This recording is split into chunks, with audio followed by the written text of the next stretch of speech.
भैया जी एक बात पूछूं क्या आपसे? हेलो। मना किया है क्या मैंने?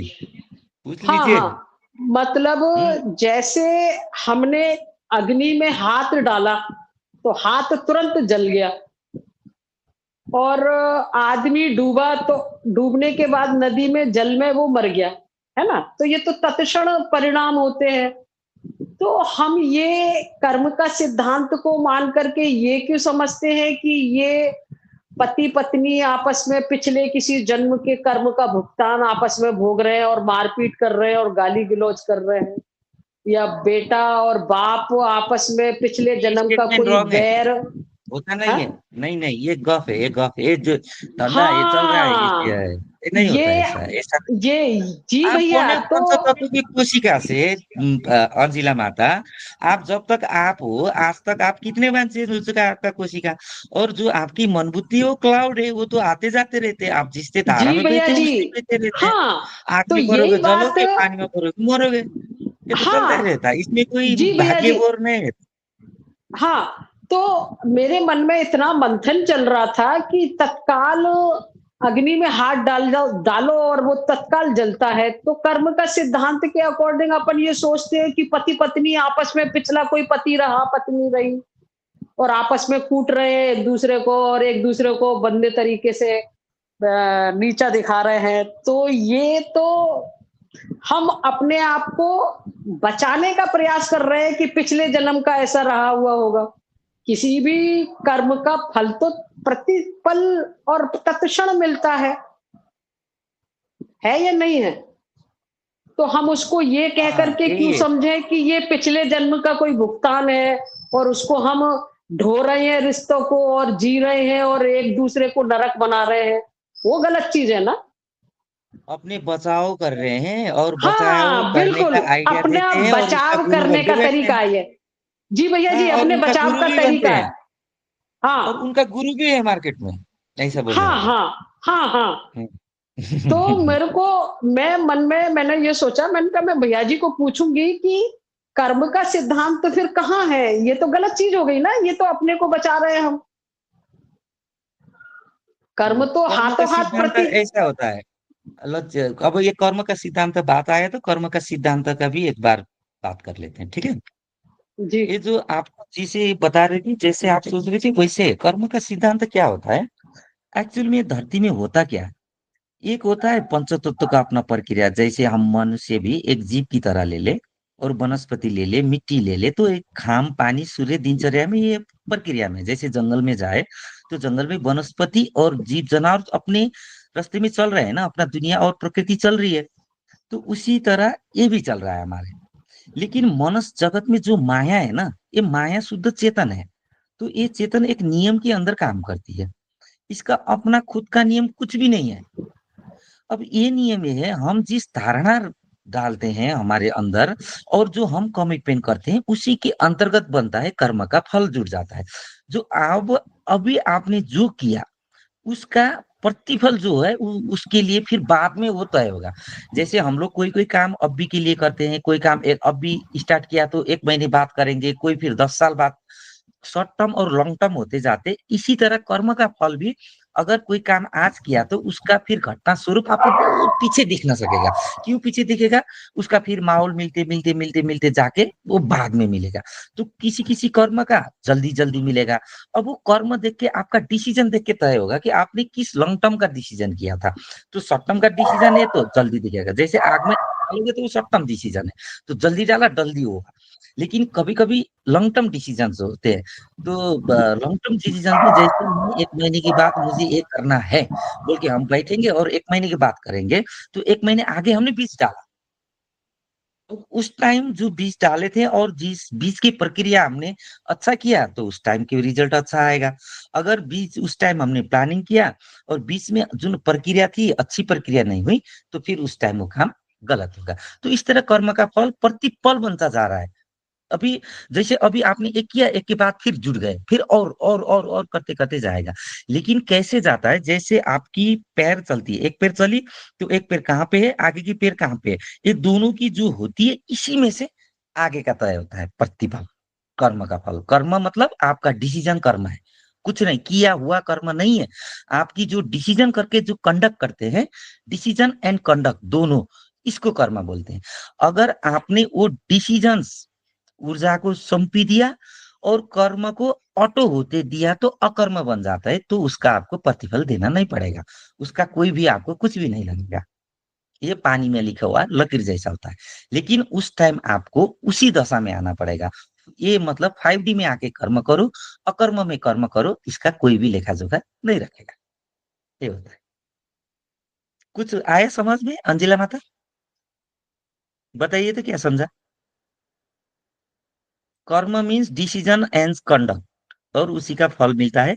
आपने डिसीजन किस तरह किया था, किस स्थान, किस स्थिति और किस चेतना के स्तर से किया था, वो चीज तय करता है आपका फल के लिए। क्षेत्र, क्षेत्रज्ञ और चेतना स्तर। क्षेत्रज्ञ वही भैया, क्षेत्र वह आपकी नॉलेज का उतना वो नहीं, क्षेत्र एंड क्षेत्रज्ञ ही डिसाइड करता है कि आपकी कर्म की फल क्या होगा।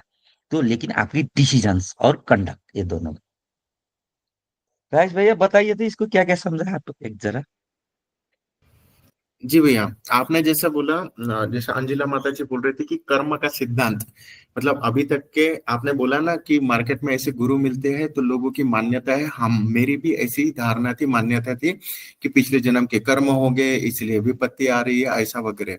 बट अगर आपका जो ज्ञान है, टिम्बर गीता का जो ज्ञान है, उस हिसाब से हम देखने जाए और 5D में बैठकर मतलब 5D का जो ज्ञान है उसके हिसाब से, तो मेरा प्रतिपल का डिसीजन, इस क्षण का डिसीजन, मैं अभी क्या सोच रहा हूं उसके ऊपर मेरा आगे आने वाला निर्भर करता है। ना कि मेरा कुछ पिछला कर्म होगा, मैंने ऐसा किया होगा तो आ रहा नहीं। तो अभी मैं क्या डिसाइड करता हूं उसके हिसाब से भविष्य में आएगा। तो इसका एक एग्जांपल ऐसा होता है कि जैसा हमारे हमारे यहाँ पे कोई लोग जुड़े हुए हैं, ठीक है, तो जैसे वो आते हैं वो कंप्लीट डिप्रेशन में आते हैं। तो एंजाइटी, डिप्रेशन एक अवस्था आती है लाइफ में। तो उस समय ने दो डिसीजन लेने पड़ते। एक एक तो अगर उनको गुरु मिल गया और उन्होंने सही डिसीजन लिया और अध्यात्म में गए, तो जो क्या बोलते हैं, डिप्रेशन एंजाइटी में से उठ के तुरंत आध्यात्मिकता में आके वो समझ के ऊपर जाएंगे। दूसरा, भैया दवाई खा और चले जा, 6 महीने 8 महीने सीवियर डिप्रेशन उसमें ही घूमते रहेंगे। तो मैं जस्ट एक एग्जांपल बताया, उस क्षण वो क्या डिसीजन लेता है उसका 6 महीने के बाद का वो डिसीजन अभी ले रहा है। अगर उसको प्रॉपर गाइडेंस मिला, उसने वो बीज डाल दिया, वो अध्यात्म में गया, आध्यात्मिक गुरु मिला, तो उसका नेक्स्ट 6 महीना वो डिप्रेशन से उभर कर असली वाली जिंदगी जी सकता है। नहीं तो अगला 6 महीना, आपने बोला था एक दीदी आई थी, वो अगर संभली नहीं रही थी तो वो कैंसर तक के भी जा सकती थी, इतनी ग्रंथियां, इतना डिप्रेशन में वो चली गई थी। तो उसका वो डिसीजन कि क्या सच में वो जुड़ पाते हैं, कर पाते हैं, नहीं, छूट गया, अध्यात्म में गए, रोते गाते रहेंगे, गया, या फिर आगे बढ़ के अध्यात्म में आगे जाके वहां से उठ के असली वाली जिंदगी होगी। तो वो उस पल का, मतलब उस क्षण, उस दशा का डिसीजन डिपेंड करता है कि हमारा भविष्य कैसे होगा। दूसरा एक चीज इसमें भी और हायर लेवल, कि हमारा जब डिसीजन ले रहे हैं वो किस दशा में ले रहे हैं, थर्ड डायमेंशन में ले रहे हैं, मन बुद्धि में रह के ले रहे हैं, या फिफ्थ डायमेंशन में। क्योंकि मन बुद्धि से लेंगे, मैं कर रहा हूँ, राजेश कर रहा हूँ ना, तो फिर पाप पुण्य सब लग जाएगा। अगर मैं फिफ्थ डायमेंशन में कर रहा हूं, मैं तो मशीन हूं, वो करवा रहा है, खत्म, ना पापम ना पुण्यम, मैं नहीं कर रहा, वो करवा रहा, तो अकर्म में आ जाऊंगा। अकर्म में आऊंगा तो उसका पाप नहीं, पुण्य नहीं, लेखा जोखा कुछ नहीं। एक तो 5D में बैठेंगे, अकर्म भी करेंगे, प्रकृति के साथ एकाकार होके करेंगे, तो बेस्ट वाला आएगा। इस प्रकार से कर्म का कंप्लीट सिद्धांत है। बराबर है भैया जी? एकदम बराबर। और एक हमारी जो कर्म का जो होते हैं ना, वो यहाँ पे थोड़ा गौर करने की बात है। अगर हम्म। भविष्य जो है ये लिखा हुआ नहीं होता है, भविष्य में क्या होता है कि हमारे बचपन में ही जितने धारणा, समझ और जिस तरीका से हम जीते हैं ना बचपन में, वही हमारे भविष्य तय करता है। असल में बचपन ही हमारा भविष्य है, वहां पे डलता जी है। जी भैया जी, हमें घर से, हमारे घर के वातावरण, संस्कार, हमारी शिक्षा, पर्यावरण, ये सब डिपेंड करता है एक बच्चे के बनाने में, और वही सब बच्चे को आगे तक लीड करता है, बचपना ही। जी भैया जी, हाँ, सही है वहाँ ना? होता है भविष्य तय। हाँ, वही है भविष्य तय, बाद में जी नहीं भैया कोई जी, हमारे। हाँ, पुनर्जन्म, पहले जन्म, पिछले जन्म नहीं, हम जो सब जी रहे हैं बकवास इसी भैया, जन्म में। सब बकवास, सब गलत, सब रॉन्ग, सब सब सब मान्यताएं। हाँ, सब मान्यता है। जी, मैं तो इन सबको कुछ नहीं मानती, ये बेवकूफ बनाने का जरिया है एक।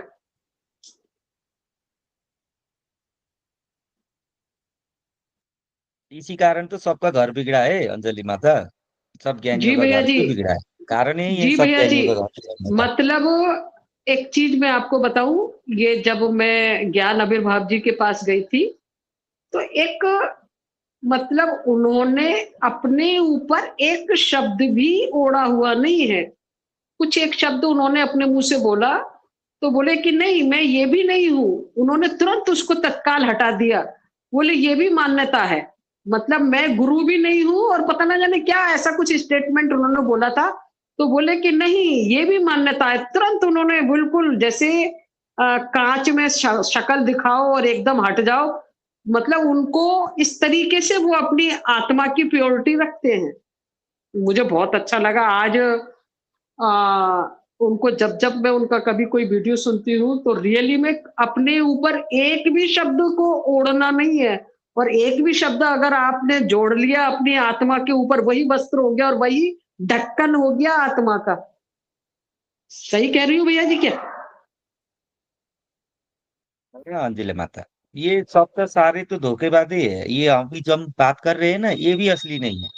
हाँ, वो असली मतलब पहुंचने के लिए ये जरा थोड़ा ऊपर का बात कर रहे हैं। जी जी, असली में तो मतलब ये कुछ भी नहीं है। विश्लेषण, ये जो हम विश्लेषण कर रहे हैं ना, ये भी एक ढक्कन है, ये भी एक आवरण है। हाँ, एक उच्च स्तर का आवरण है। हाँ, तो मुझे एक चाबी पकड़ में आई उनसे, कि रियली में वास्तव में 2-3 चीज़ें, 2-3 चाबियाँ ही हमारे अध्यात्म के स्तर को ऊँचा उठाने में काम करती हैं।